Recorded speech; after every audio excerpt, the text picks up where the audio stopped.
how to prepare from May, right? This is the series of video we do every month, right? And predominantly the main idea stays the same. But how, if you are thinking about CAT preparation from May, how you should go about it, right? Split the 7 months into 4 parts. November is separate. You have 2 months, 6 months before that.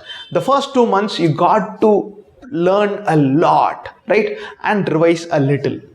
The next 2 months you got to revise a lot, take some marks, learn some, right? The revision part takes, like, let's say 50-60% of your time. The remaining 40 is split between 20% learning, 20% marks. Right now you spend like 70% of your time learning, another 20 revising, maybe 10% giving marks. Just give a mark. Maybe if you are starting off now, do a diagnostic test. The link is available in the description. So we offer a fantastic free diagnostic test, which is a replica of the actual CAT exam. So definitely give it a go if you are thinking about beginning your preparation from now. For those who are thinking, you should definitely check out 2 things. One is the CAT syllabus, right? It talks about what are the different sections, what are the weightage, how did last year's paper go, how did the previous year's paper go, what you should prepare, what you should not prepare, all of that as a downloadable PDF. Again, link is available in the description. Please check that out. The other thing that we really take pride is in our CAT schedule. So we offer a Excel schedule for Quant May. I'm weak, I'm strong, verbal I'm weak, I'm strong, I'm a fresher, I'm a repeater, all of these factors put together. Again, the link is available in the description. You can go, click, pick what you belong to or what you think you belong to and download the Excel file and then edit it so that it becomes your preparation schedule, not the schedule that 2IIM gave to you, right? So this apart, right? The first 2 months prepare like 70% of the time, 20% of the time revise, 10% of the time take marks. Maybe take 1 mark, maybe 1 diagnostic test. You're done, right? May and June is done. June and July, you got to spend a lot of time revising, about 50-60% of the time revising. Another 20% of the time still covering topics and another 20% of the time taking marks.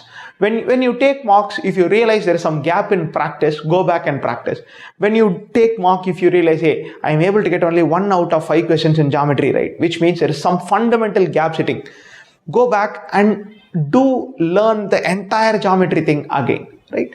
Do this for the next 2 months diligently. And then the last 2 months, not technically the last 2 months because November is yet to be covered. So you have May, June, July, August, September, October. September, October, amp up your marks.